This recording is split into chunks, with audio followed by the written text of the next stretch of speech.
So here we have the Audi A3 on a 15 plate. I'm going to start off by showing you around the outside of the car, and then we'll hop in and run through some controls on the inside of it.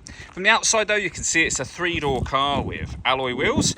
Let's start off inside the boot and then work our way around the rest of the car from there. As we approach the back of the car, you can see we have reversing sensors. Plenty of boot space as well, along with that 60/40 split folding rear seat should you wish to increase this space even further.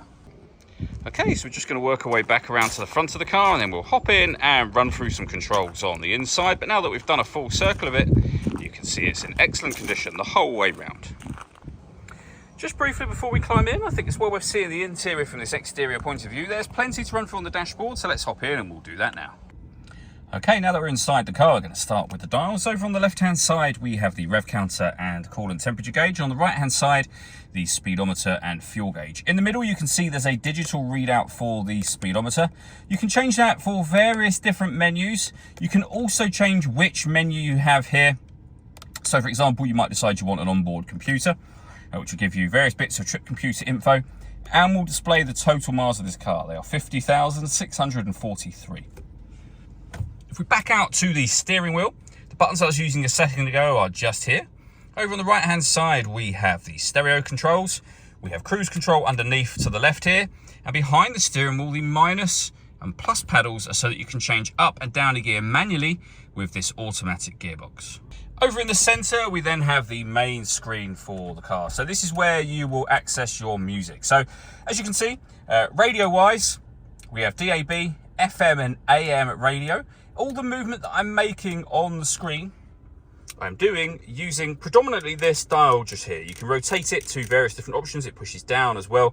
And these 4 buttons relate to the 4 corners of the screen. So for example, if we go back to the main menu and we access the radio menu again by pushing that dial down, that top right-hand corner button is where I got waveband from. Top left-hand corner, you can access your memory settings, and it will tell you what stations there have been set to the memory of the car, which you can obviously erase and overwrite should you wish to with your own stations.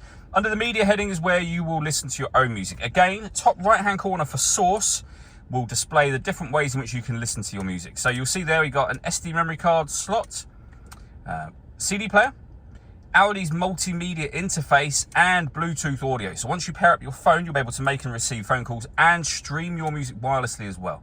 And pairing your phone is done under the telephone heading, of course. You can shut this screen away, so particularly, let's say for nighttime driving, maybe the glare from that screen, and that is closed away using this button just here, and the same button to open it again, of course. We have our traction control, our hazard warning lights up here as well.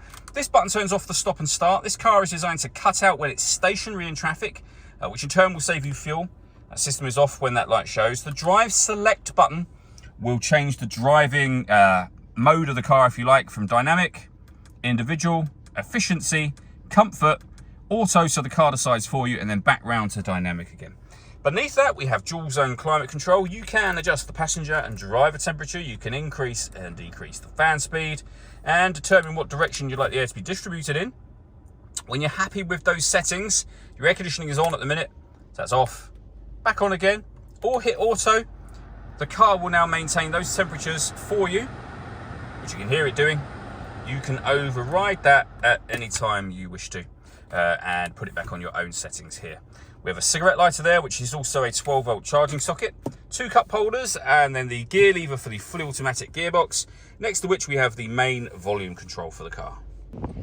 All that leaves me to say is thank you for taking the time to watch this video. If you'd like to come and see the car in person and have a test drive, please feel free to give us a call here at Surrey Specialist Cars. We'd love to hear from you soon.